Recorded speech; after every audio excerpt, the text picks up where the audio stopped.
नमस्कार दोस्तों, just for CSC में आप सबका स्वागत है।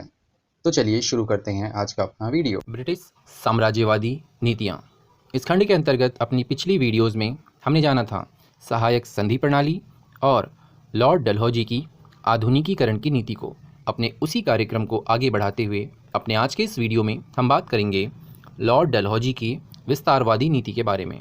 लॉर्ड डलहौजी की विस्तारवादी नीति, इस नीति में हमें जानना होगा कि लॉर्ड डलहौजी ने भारत में ब्रिटिश साम्राज्य के विस्तार के लिए मुख्य रूप से 3 नीतियों का प्रयोग किया। एक युद्ध के द्वारा, दूसरा कुशासन के द्वारा और तीसरा गोद निषेध प्रथा, जो कि सबसे महत्वपूर्ण है। बात करें एक एक करके इन सब की, तो युद्ध द्वारा विस्तार की नीति का प्रयोग करते हुए डलहौजी ने 1849 में पंजाब को और 1852 में लोअर बर्मा को ब्रिटिश साम्राज्य में मिला लिया।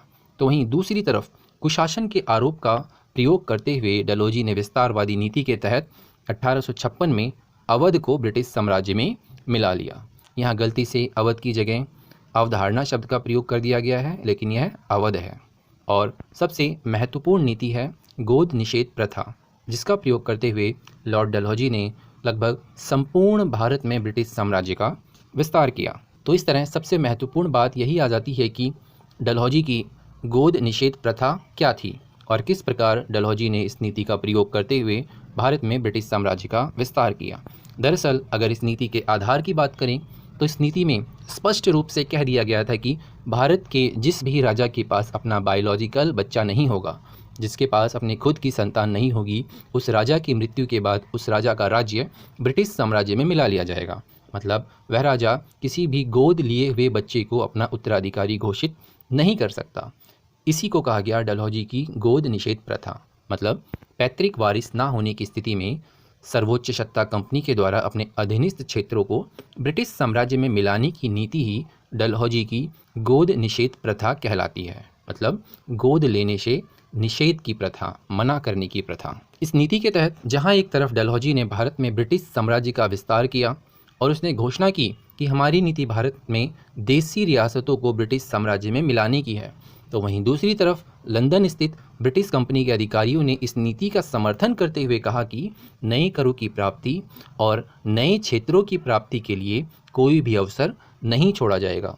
स्पष्ट रूप से डलहौजी की इस नीति को ब्रिटिश अधिकारियों ने, ब्रिटिश कंपनी के अधिकारियों ने जो लंदन में स्थित थे, उन्होंने भी अपना पूर्ण समर्थन प्रदान किया। इस तरह डलहौजी ने इस नीति का प्रयोग करते हुए भारत में ब्रिटिश साम्राज्य के मानचित्र को बदल डाला और यह इतनी तेजी से किया कि वह किसी भी युद्ध के माध्यम से संभव नहीं था।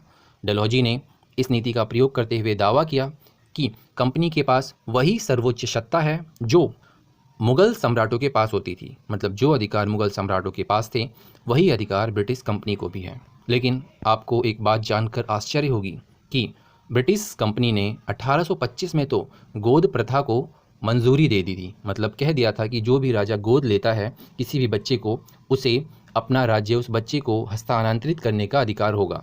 मतलब 1825 में कंपनी ने गोद लेने की प्रथा को स्वीकृति दे दी थी, लेकिन आगे चलकर 1834 में कंपनी ने इस नीति में परिवर्तन करते हुए गोद लेने की प्रथा को अस्वीकार कर दिया और कह दिया कि कंपनी के विवेक पर यह निर्भर करेगा कि वह इस नीति का प्रयोग करे या ना करे। यह सब कंपनी के अधिकार पर निर्धारित होगा।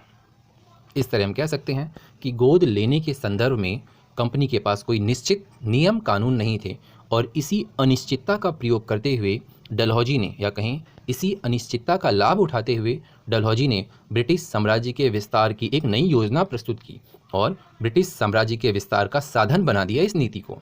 इस नीति के तहत डलहौजी ने भारत के अनेकों देसी रियासतों को ब्रिटिश साम्राज्य में मिला लिया, जैसे कि सूरत, जोधपुर, संबलपुर, बालघाट, उदयपुर, झांसी और नागपुर।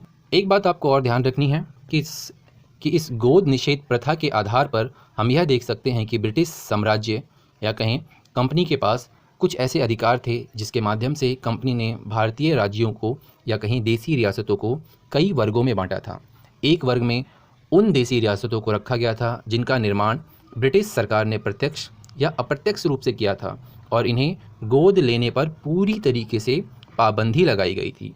सरल शब्दों में कहें तो ऐसे राज्य जिनके निर्माण में ब्रिटिश सरकार का डायरेक्ट या इनडायरेक्ट हस्तक्षेप था, उन्हें गोद लेने की पूरी तरह मनाही थी। वहीं दूसरी तरफ ऐसे राज्य जो ब्रिटिश सरकार के अधीनस्थ थे उन्हें गोद लेने से पहले ब्रिटिश अधिकारियों से सहमति लेनी पड़ती थी। और तीसरे नंबर पर ऐसी देसी रियासतों को रखा गया था जिन्हें गोद लेने के संदर्भ में पूर्ण स्वतंत्रता प्राप्त थी। तो इस तरह डलहौजी ने गोद निषेध प्रथा के आधार पर भारतीय राज्यों को 3 वर्गों में विभाजित किया। इस नीति के क्या परिणाम निकले, अंत में यह भी जानना बहुत जरूरी है। तो इस नीति के माध्यम से ब्रिटिश सरकार का एक विशाल क्षेत्र पर प्रत्यक्ष नियंत्रण स्थापित हो गया और इस विशाल क्षेत्र पर ब्रिटिश सरकार को कच्चा माल सुगमता से प्राप्त हो जाता था और उस प्राप्त माल से बने उत्पाद को बेचने के लिए भी ब्रिटिश सरकार के पास एक विशाल बाजार उपलब्ध हो गया था।